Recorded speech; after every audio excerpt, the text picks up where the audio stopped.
नमस्कार दोस्तों, स्वागत है आपका फिर से एक बार माया ऐप पर। माया ऐप के तहत आज बॉलीवुड फ्लैशबैक में हम बात करने वाले जिस एक्टर के बारे में वो बहुत ही कमाल के हैं। उनके अभिनय की जितनी भी तारीफें करें कम है, जो नेचुरल एक्टिंग के कारण इंडस्ट्री में जाने जाते हैं। जी हाँ, मैं बात कर रहा हूँ the one and only the most talented and most natural actor Motilal राजवंश के बारे में। तो चलिए शुरू से शुरुआत करते हैं और जानते हैं इनकी ज़िंदगी से जुड़ी ढेर सारी बातें। मोतीलाल साहब का नाम अक्सर उस जगह पे लिया जाता है जिस जगह नेचुरल एक्टिंग की फिल्म इंडस्ट्री में बात होती है। मोतीलाल साहब का जन्म 4 दिसंबर 1910 को हुआ था। शहर था शिमला। इनके पिता एक एजुकेशन के फील्ड में बड़े जाने माने नाम थे। इनका जन्म एक बहुत ही अच्छे परिवार में हुआ था, लेकिन मोतीलाल जब सिर्फ 1 वर्ष के थे तभी इनके पिता का देहांत हो गया था।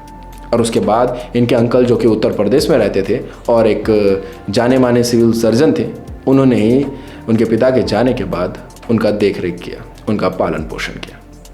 मोतीलाल का एडमिशन शुरुआत में शिमला के एक इंग्लिश स्कूल में कराया गया और फिर वहाँ से पढ़ाई लिखाई करने के बाद वो अपने आगे की पढ़ाई करने के लिए दिल्ली चले गए। दिल्ली से उनकी पढ़ाई लिखाई हुई और कॉलेज भी उन्होंने वहीं से कंप्लीट किया। कॉलेज कंप्लीट करने के बाद वो नेवी ज्वाइन करना चाहते थे और यही सपना लेकर के वो बॉम्बे निकल गए, लेकिन ये सपना उनका टूट गया। वो अपना सपना पूरा नहीं कर पाए क्योंकि जिस दिन एग्ज़ाम था उससे एक दिन पहले वो बीमार पड़ गए और नेवी का एग्ज़ाम नहीं दे पाए। मोतीलाल जब नेवी का एग्ज़ाम नहीं दे पाए और उनका सपना बुरी तरह टूट गया तो उन्होंने बैठे बैठे सोचा कि अब बॉम्बे आ ही गया हूँ तो क्यों ना फिल्मों की शूटिंग देख ली जाए। फिर वो शानदार कपड़े पहन करके निकल गए सागर स्टूडियो की तरफ। वो उनका शाही अंदाज, वो फेल्ट ब्लैक कैप, वो flower printed shirt, black pant और चमकदार जूते क्या कहर ढाते थे उन पे, वो कमाल के लगते थे। वो जब सेट पे पहुँचे तो स्टूडियो के लोग देख करके हैरान रह गए कि ये कौन आ रहा है। जब डायरेक्टर ने उन्हें देखा तो वो खुद अपनी कुर्सी से उठकर खड़े हो गए और उन्होंने कहा, ये बनेगा मेरी फिल्म का हीरो, ये लड़का मेरी फिल्म का हीरो बनेगा। और इस तरह से उन्हें अपने लाइफ की पहली फिल्म मिल गई।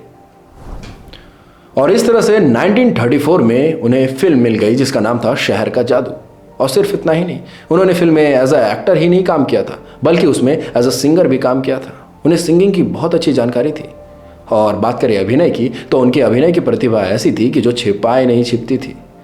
उन्हें अपनी पहली फिल्म जब मिली तो उसमें हीरोइन थी सविता देवी और उन्होंने सविता देवी के साथ मिलकर इतना अच्छा अभिनय किया कि डायरेक्टर ने खुद कहा कि देख लो, आ गया वो हीरो जिसे पीढ़ियां याद रखेगी।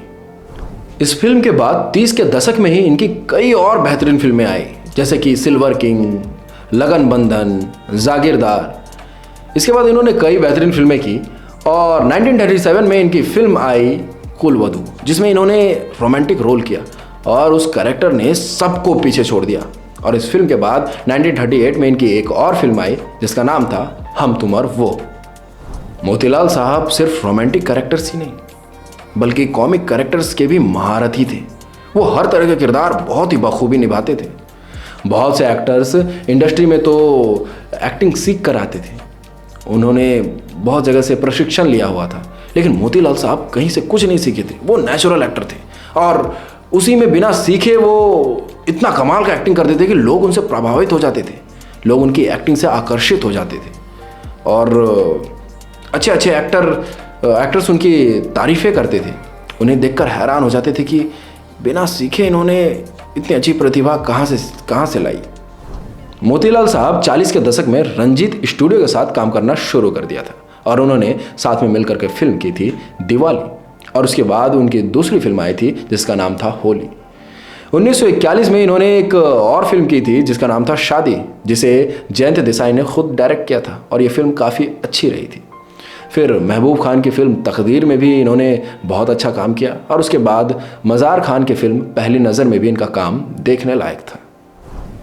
1950 में मोतीलाल साहब की एक और फिल्म आई जिसका नाम था हमारी बेटी और इस फिल्म में नूतन जी एक बहुत ही अलग तरीके का भूमिका निभा रही थी। उनका कैरेक्टर बहुत अलग था और उन्होंने बहुत अच्छे ढंग से उसे निभाया। और सबसे ख़ास बात यह है कि इस फिल्म को डायरेक्ट नूतन की माँ खुद शोभना सामर्थ ही कर रही थी और इस फिल्म में मोतीलाल साहब भी बहुत ही अच्छे किरदार में नजर आए और उन्होंने अपने किरदार को इस तरह से निभाया कि लोग उससे आकर्षित हो जा रहे थे। लोग उनके अभिनय को देखते ही तारीफ़ें करना शुरू कर दे रहे थे। उन्होंने बहुत ही अच्छे से उस किरदार को निभाया और फिर धीरे धीरे वो कैरेक्टर आर्टिस्ट के तौर पर ही नज़र आने लगे। और फिर 1961 में उन्हें film fair for best supporting actor से भी नवाजा गया और फिल्म का नाम था परख। मोतीलाल साहब ने कई बड़े बड़े एक्ट्रेसेस के साथ काम किया, जैसे कि सविता देवी, मुनवर सुल्ताना, नसीम, सुरैया, ऐसे और भी कई बड़े बड़े एक्ट्रेसेस के साथ काम किया और बहुत ही कंफर्टेबल रहे। कभी कोई भी किसी भी तरह की दिक्कत नहीं आई। और मोतीलाल साहब बड़े ही मजाकिया किस्म के थे। वो असल ज़िंदगी में भी लोगों को बहुत हंसाया करते थे, अक्सर हंसने वाली बातें कहा करते थे। और फिर एक बार मोतीलाल साहब को बहुत ही ज़बरदस्त बीमारी लग गई, बहुत ही बड़ी बीमारी लग गई। तभी ये इनके दोस्त कहते हैं कि आखिर ये अब तक ज़िंदा कैसे है। मोतीलाल साहब क्रिकेट के भी बहुत बड़े फ़ैन थे। एक बार की बात है, वो एक महान क्रिकेट खिलाड़ी विजय मर्चेंट के साथ खेल रहे थे और बॉल सीधा आकर के उनके आँख पे लगी, बहुत ही ज़ोर से लगी थी और इतनी लगी कि उन्होंने तुरंत खेलना छोड़ दिया और वो वहाँ से चले गए। फिर विजय मर्चेंट साहब को बहुत बुरा लगा और वो सोचते रहे कि यार ये क्या हो गया वगैरह वगैरह। लेकिन जब उन्होंने दोबारा मोतीलाल साहब को क्रिकेट खेलते हुए देखा तो फिर उन्हें तसल्ली मिली कि चलो अब ये ठीक है और वापस से क्रिकेट खेल रहा है।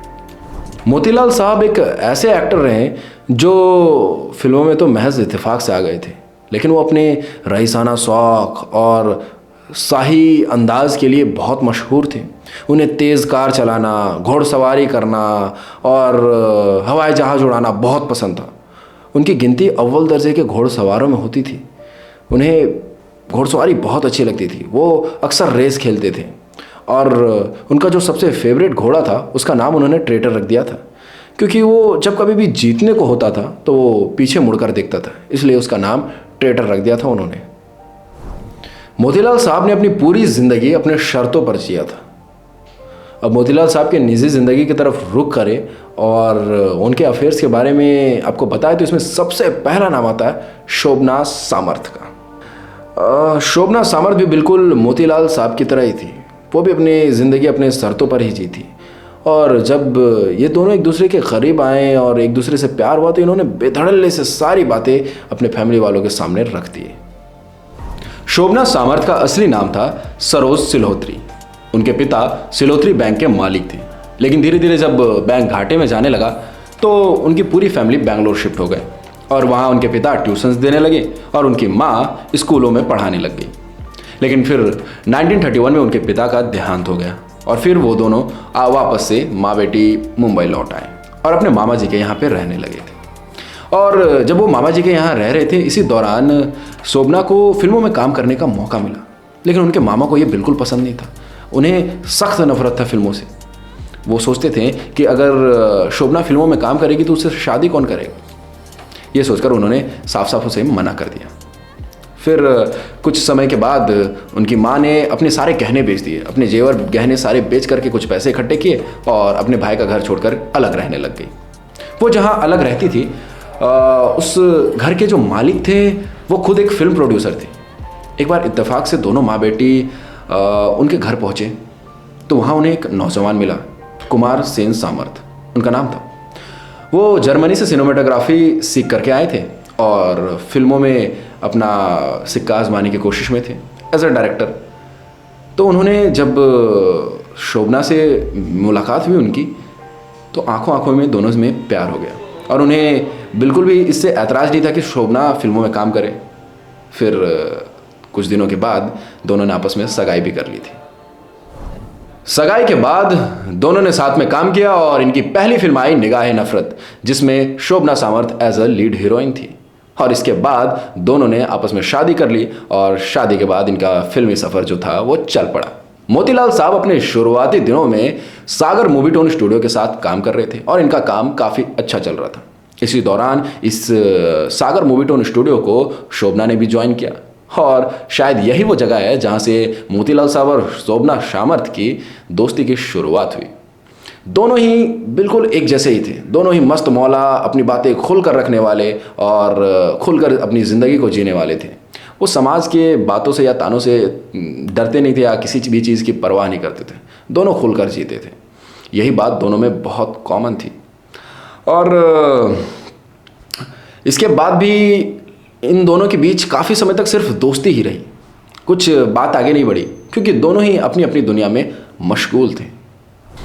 मोतीलाल साहब अपने रोज़ाना शौक़ के अलावा नादिरा के साथ भी इन्वॉल्व थे, और इधर शोभना सामर्थ अपने परिवार के साथ साथ अपने करियर को बैलेंस करने में लगी हुई थी।